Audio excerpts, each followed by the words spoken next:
selamat datang di podcast Opini. Nah, podcast kali ini gue akan membahas seputar aktivitas apa saja sih yang dilakukan saat adanya COVID-19 ini. Nah, mengingat 1 tahun yang lalu, kampus masih terbuka untuk mahasiswa dan juga staff. Tapi mulai sekarang ya kita lihat makin lama makin sedikit. Ya, jikapun ada kuliah dan penilaian kelompok yang akan diadakan di sini ya tidak hari ini ya tidak juga beberapa bulan ke depan.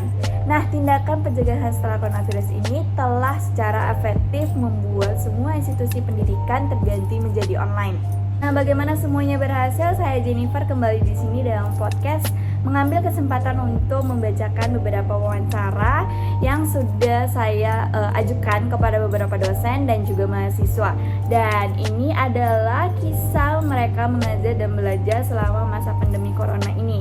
Kita mulai saja email dari Katarina, mahasiswa program Sarjana Ekonomi dan Masyarakat. Nah, ini email dari Catherine, katanya tidak perlu banyak usaha bagi saya untuk berubah dari pembelajaran berbasis kampus ke situasi yang lebih terperinci. Karena sebagian besar literatur untuk khusus kami datang dalam bentuk artikel yang diunggah di platform pembelajaran kami. Dan saya dapat bekerja dari rumah dengan cukup mudah. Nah, selain itu platform yang kami gunakan untuk kuliah kami yaitu menggunakan Zoom, sangat mudah dipasang dan tidak butuh waktu lama untuk mengetahui cara kerjanya secara keseluruhan. Nah, menurutnya kuliah online ini melalui Zoom itu telah bekerja dengan sangat baik sejauh ini. Dan dia tidak menyangka perubahan ini akan berjalan begitu mulus dari sisi siswa dan juga dari sisi guru. Saya senang melihat bagaimana kerja kelompok akan dikelola secara digital karena biasanya menyenangkan bertemu langsung dengan kelompok Anda. Namun saya yakin itu akan baik-baik saja karena kebanyakan dari kita terbiasa bekerja dengan alat digital. Biasanya saya adalah penggemar berat belajar di sekolah. Oh, berarti ini Catherine ini adalah orang yang tipikal yang cukup ambisius.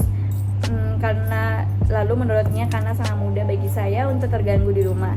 Namun hari-hari ini saya lebih suka tinggal di rumah. Saya tinggal di sebuah apartemen dengan dapur yang sangat bagus di mana matahari bersinar tepat melalui jendela di pagi hari, yang menjadikannya tempat yang sempurna untuk belajar sambil menikmati kopi dan sarapannya. Meski begitu, pasti ada perasaan aneh untuk tidak pergi ke universitas untuk kuliah lagi. Nah, hal ini semakin saya sadari setelah kuliah online pertama kami dengan banyak teman sekelas saya yang telah kembali ke kota asal mereka atau rumah keluarga mereka. Nah, sebagai pribadi, hal itu jelas membuat saya menghargai hal-hal kecil dalam hidup. Oke, jadi ini tuh email dari Catherine. Dan menurut gue ini tuh sangat-sangat menginspiratif banget Catherine ini ya. Karena sebetulnya memang saya pribadi juga memang sudah mulai menormalisasi work from home dalam diri saya. Sehingga ya kita tidak perlu mengganggu aktivitas saya sendiri gitu loh. Jadi mari kita langsung beralih ke email kedua dari Geraldo Arroyo yang saat ini kabarnya ia sedang menulis tesis masternya. Nah, ini ada pesan dari Geraldo Arroyo. Katanya, sisi baik dari pembelajaran jarak jauh ini adalah memungkinkan seseorang untuk sepenuhnya mandiri dalam mengatur jadwal dan ritme Anda sendiri. Ya, kelemahannya ya adalah berbicara melalui kamera sepanjang waktu bisa terasa sangat dingin dan Anda tidak dapat terhubung secara mendalam dengan orang-orang saat Anda ingin berbagi argumen. Nah, katanya saat ini saya lebih banyak belajar dan bekerja dari rumah. Saya hanya perlu pergi ke kampus untuk membeli buku dan percetakan. Tapi sejujurnya saya merindukan kehidupan mahasiswa karena memang itulah ciri khas lingkungan belajar yang indah.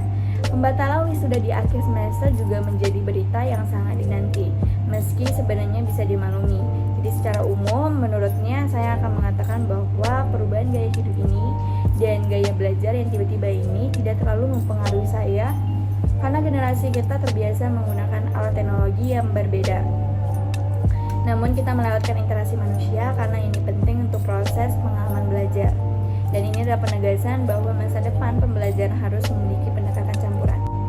Ya, jadi emang betul ya yang dikatakan oleh Gerard ini. Karena saat ini gue rasa juga perlu adanya pendekatan campuran dalam hal pembelajaran. Karena kita semua bisa dibilang sudah terbiasa dengan adanya work from home gitu. Karena kan udah berapa tahunnya gitu, kayak hampir 2 tahun gitu kalau nggak salah. Jadi sehingga ya kita bisa lebih menjadi efektif dan juga efisien. Kita juga bisa belajar ya dimanapun dan juga kapanpun ya. Nah teman-teman, itulah kisah yang dibagikan oleh beberapa teman dan juga rekan kita. Semua ceritanya menarik sekali. Jadi pada podcast kali ini memang mengenai susah senangnya mahasiswa dan juga dosen dalam pembelajaran jarak jauh di masa pandemi ini. Jadi dari sini kita juga dapat pertimbangkan bahwa semakin banyak pilihan yang kita miliki dalam berkomunikasi. Nah, mungkin saat ini banyak yang sedang merasa jenuh atau bosan gitu. Tapi saya berharap bahwa bekerja keras dosen dan juga semangatnya mahasiswa selalu menjadi motivasi bagi kita untuk tidak lenyah di masa pandemi ini.